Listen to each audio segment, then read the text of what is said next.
আল্লাহর সাথে কাউকে শিরক করা হচ্ছে সবচেয়ে জঘন্যতম কবিরা গুনাহ। শিরক দুই প্রকার।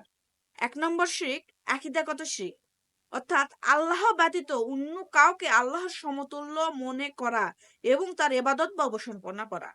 যেমন পাথর, বৃক্ষ, চন্দ্র, সূর্য, নক্ষত্র, ফেরেশতা, ওলি, জিন, দেবতা ইত্যাদি যাই হোক না কেন, তাকে আল্লাহর সমতুল্য মনে করা এবং তার পূজা করা সবচেয়ে বড় শিরক।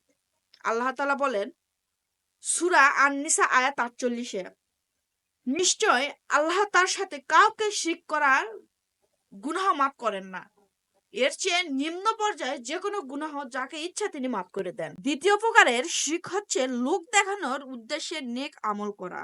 আল্লাহ বলেন, যে ব্যক্তি আল্লাহর সাক্ষাৎ কামনা করে তার নেক কাজ করা উচিত এবং নিজ প্রতিপালকের ইবাদতে আর কাউকে শিরক না করা উচিত। অর্থাৎ নিজের নেক আমল কাউকে দেখানোর উদ্দেশ্যে করা উচিত নয়।